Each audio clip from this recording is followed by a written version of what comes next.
Seconds as the crowd gathering on the terraces. Give us a chance to say hello to our friends at JAXA Tokyo, Airbus in Friedrichshafen, to our industrial partners ESA, including ESA, where we'll go momentarily, and CNES, and to all of you following the broadcast on the internet. We hope you are enjoying it. We're going to cut away now and let you listen to the DDO as he calls out the final countdown. Watch for the cryogenic arms to open and enjoy the liftoff.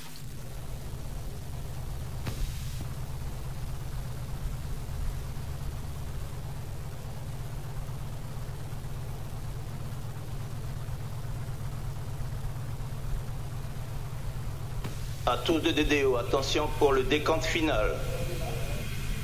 10, 9, 8, 7, 6, 5, 4, 3, 2, 1, top.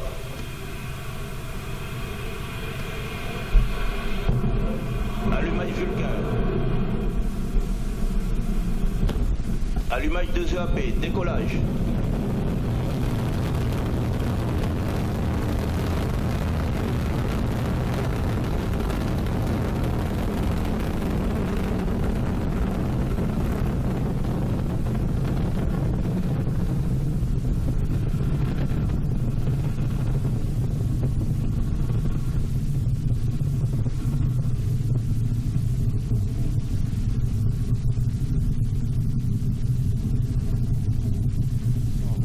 Propulsion est nominale, la trajectoire est nominale. Roar of engines, a lot of fire, and with BepiColombo on board, the DDO says all is well. The two boosters now providing 90% of our thrust, propelling the launcher along her trajectory at an ever higher velocity. 780 tons at liftoff, that's the mass. And to get that sort of mass up the ground, you need a lot of push. And push we have. She's burning 5 tons of fuel every second. 2.5 tons being burned every second in each booster, plus the core stage burning another 300 kilos of fuel every second. Ariane 5 putting on quite a show. And, I can't wait for Johannes to come back and tell us his reactions. The sky is clear. You should be able to see separation of the boosters, maybe even separation of the fairing. We'll find out momentarily.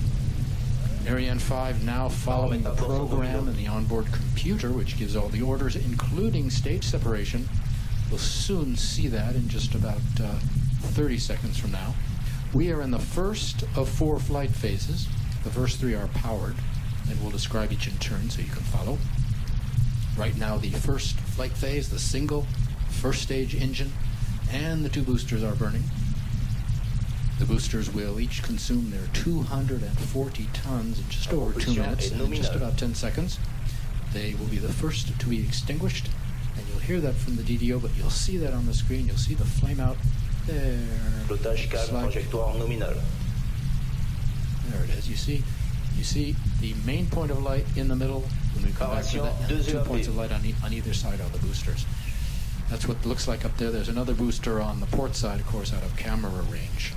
But you see the main point of light looks like the moon in the middle, and on the side the 2 boosters flaming out, and they will fall into the Atlantic. French Guiana, in part, chosen as a base for its opening on the ocean, launches posing no threat to the local population, of course. We're waiting for Johannes to come back. Before he comes back, our next milestone, separation of the fairing. That's next up as we continue to follow Ariane with looks like a ground camera or the naked eye. The launcher making her way. The DDO has called out separation of the fairing, and this is what that looks like. There's another half on the starboard side, which is falling into the Atlantic as well. We can separate the fairing now. Why? Because we're out of the dense layers of the atmosphere, of course, over 100 meters altitude. And you can see on the bottom of your screen on the left our altitude, 140 kilometers. And on the right, our speed, 2.4 kilometers per second. We can also discard any dead weight. The fairing, weighs 2.5 tons. So it's a good idea to get rid of it now that we can. The guests coming in after being treated to a wonderful sound and light show. On the left there is the satellite, the white boxes. Below that is the composite. One reason Kourou was chosen as the launch site was its nearby hills, where we could install radar and telemetry facilities. And that's where we're going now. This office, another place that is very active tonight, the CVI, or the Quick Look Telemetry Display Control Center. Now these teams have all the means for receiving, processing, storing, and analyzing all the data coming in from the ground stations. We'll have more on that along Ariane's flight path. The CVI is stationed atop a hill, and you just saw, not far from Jupiter.